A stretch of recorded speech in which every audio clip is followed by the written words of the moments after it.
অবিশ্বাস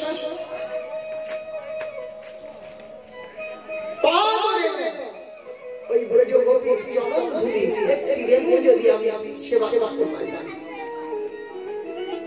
আমার জীবন ধন্য হয়ে যায়।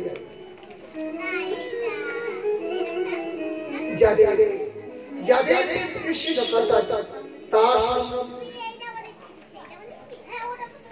কৃষ্ণ কথা পুনাতি ভুবন এই ত্রিভুবনকে পবিত্র করে তোলে সেই কৃষ্ণ কথা যাবে আমরা সেই ব্রজগোপীর চরণ ধুলি আমি আঘাত করে চাই। এমনি করে আজ ভ্রমর গীতি গান করলেন সুখদেব গোস্বামী। আজ ভগবানের মথুরা লীলা শেষ হলো। সমস্ত মথুরাবাসীকে নিয়ে ভগবান দ্বারকায় পৌঁছলেন। সেই দ্বারকাতে ভগবানের প্রথম বিবাহের সূত্র হল। আজ ভগবান তিনি দ্বারকাতে অবস্থান করছেন। সেই সময়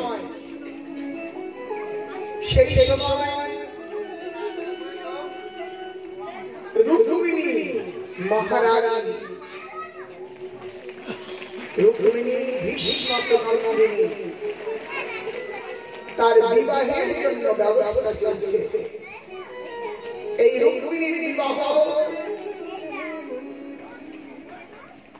রুক্মিণীর বিবাহের জন্য রুক্মিণী মানে পিতা রুক্মিণী কে বিবাহের জন্য রুক্মিণীর ভাই রুক্মি তিনি শিশুপালকে নির্ণয় করেছেন। শিশুপালের সাথে রুক্মিণীর বিবাহ হবে। শিশুপালকে দেখেছেন হাজার হাজার সৈন্য শিশুপালের সাথে এসেছে। শিশুপালের বিবাহের ব্যবস্থা চতুর্দিকে নির্ণয় হল আগামী বছর। এই কথা রুক্মিণীর কাছে পৌঁছালো। রুক্মিণী একেবারে চিন্তিত হলেন। তিনি নিরন্তর সেই দ্বারকানাথের পাদ সেবা করেন।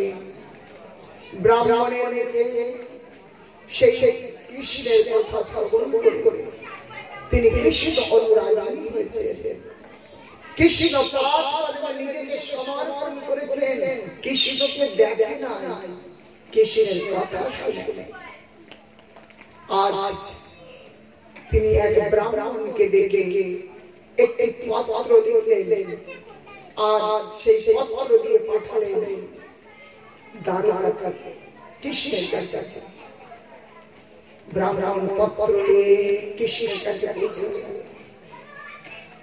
সেখানে ব্রাহ্মণের কোনো বাধা নাই, একেবারে সোজা কৃষ্ণের পক্ষে পৌঁছলেন, ঘরে পৌঁছলেন এবং প্রণাম করে বললেন, হে প্রভু, বিদর্ভ রাজনন্দিনী ভীষ্ম নন্দিনী রুক্মিণী আপনার চরণে একটি পত্র প্রদান করেছেন। আমি পত্র বাহক হিসেবে এসেছি, আপনি পত্র গ্রহণ করুন। ভগবান সেই পত্র দেখলেন। পত্রে লেখা আছে, হে প্রভু, আমি আপনাকে দেখি না, কিন্তু আপনার কথা ব্রাহ্মণকে শ্রবণ করে আমার চিত্ত আপনার চরণে সমর্পিত হয়েছে।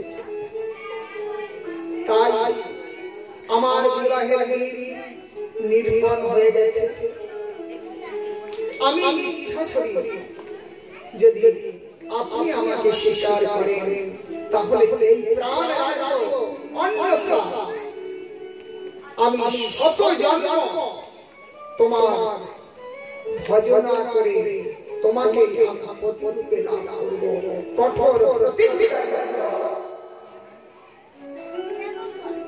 এই পত্র দিলেন কৃষ্ণের কাছে। ভগবান সেই পত্রকে তারা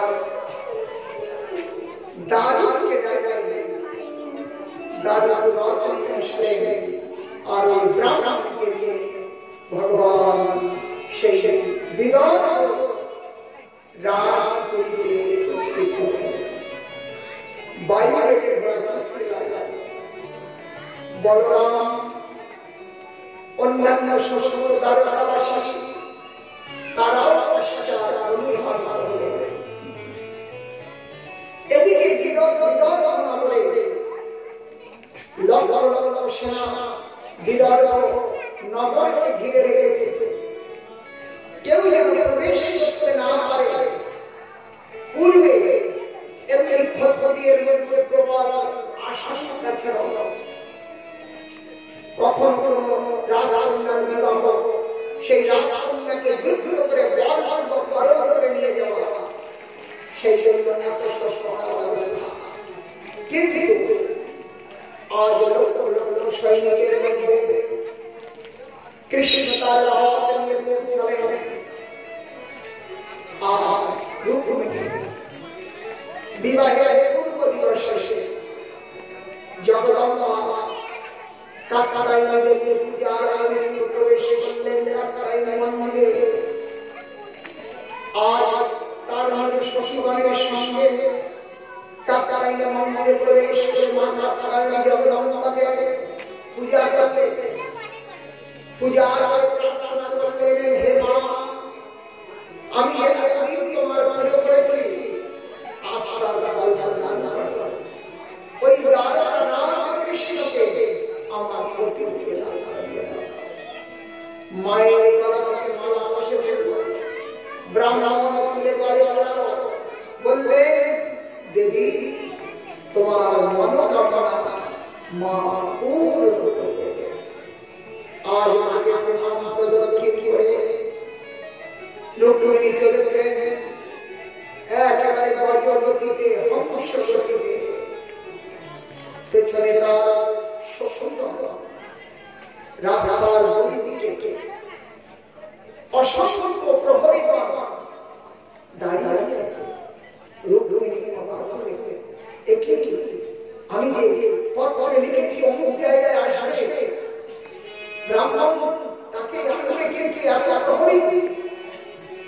কিন্তু এই মহা প্রহরীর মধ্যে রুক্মিণী যখন চলেছে, সেই রুক্মিণীর দমন কাউকে মোহিত করেছে।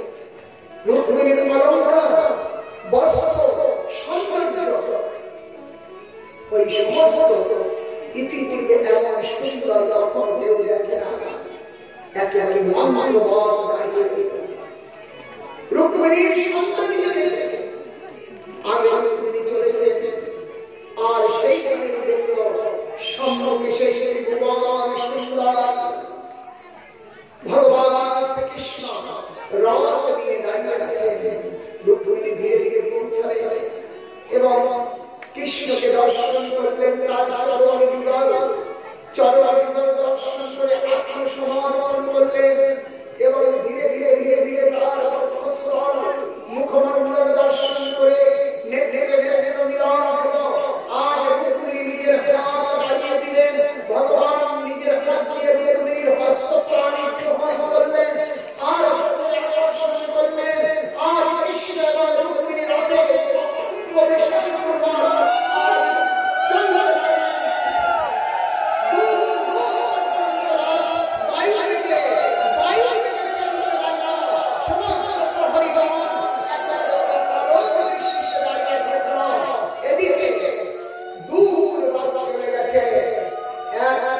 প্রহরী অপর প্রহরীকে ধাক্কা দিচ্ছে। আরে এখানে কেন দাঁড়িয়ে আছে? বললেন রুক্মিণীকে রক্ষা করতে। রুক্মিণী তো ওই দূর চলে গেছে, তার হরণ হয়ে গেছে। এই সমস্ত প্রহরীগণ ছুটতে ছুটতে গেলেন, সর্বনাশ হয়ে গেছে। রুক্মিণীকে নিয়ে কৃষ্ণ পলায়ন করেছে। এইবার সমস্ত নিয়ে এই রুক্মিণী পেছনে কৃষ্ণ উপস্থিত হলেন।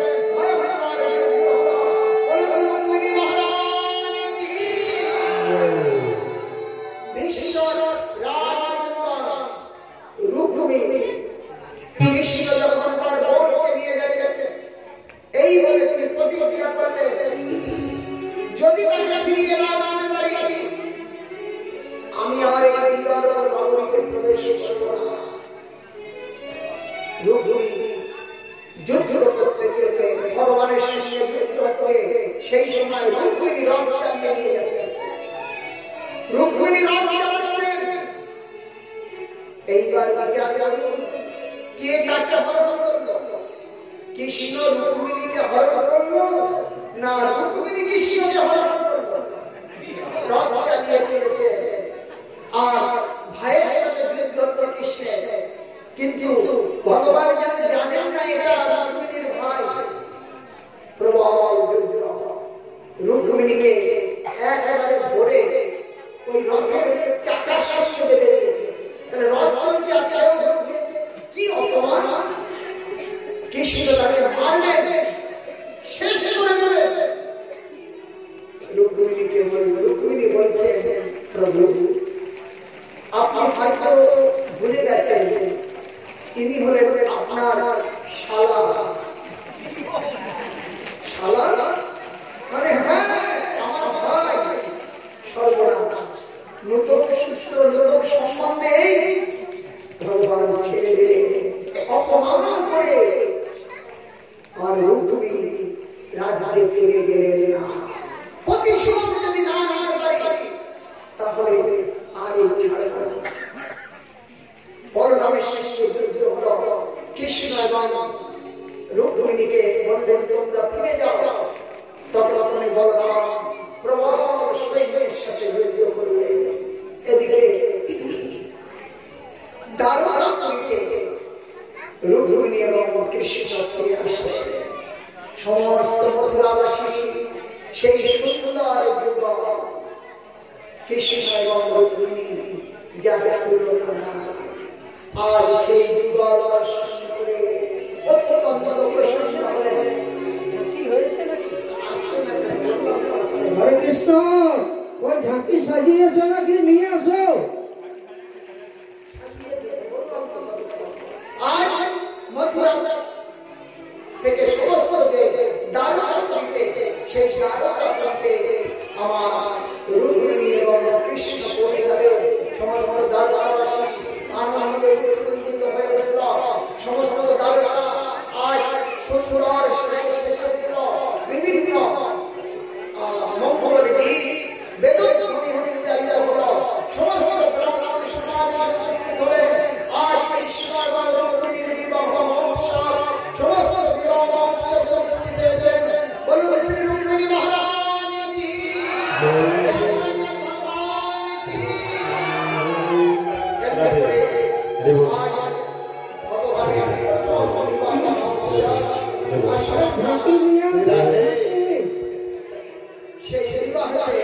আমরা সবাই সেখানে গিয়ে ভগবানের বিবাহ মহোৎসব। এই লীলা বই বই উঠে না, ভগবানের বিবাহ হয়েছে কিন্তু ভগবান এখানে এসেছে। তাই চৈতন্য চৈতন্যকে পাওয়া যায় বৈকুণ্ঠ টাকাতে যে যে লীলা নাই পরচরা। বৈকুণ্ঠ আগেতেও যে যে লীলা নাই শেষ লীলা করিব যাতে আমি সেই সমস্ত লীলায় ভূমিতে এসে পৃথিবীতে এসেছি। এই রুক্মিণী কৃষ্ণ আলাদা মহালক্ষ্মী সন্তান, কিন্তু যদি এক জায়গায় লীলা হয় আর সেই আর সেই লীলা আমরা শ্রবণ করছি। ভগবানের সেই সুন্দর লীলা। বলুন শ্রী রুক্মিণী মহারানী কি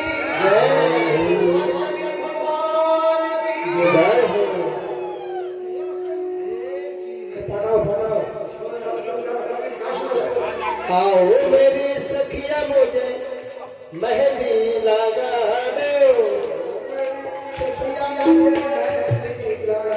दो, आओ मेरी सखिया मुझे मेहंदी लगा दो, आओ मेरी सखिया मुझे मेहंदी लगा दो, मेहंदी लगा दो मुझे ऐसे सजा दो, मेहंदी लगा दो मुझे ऐसे सजा दो,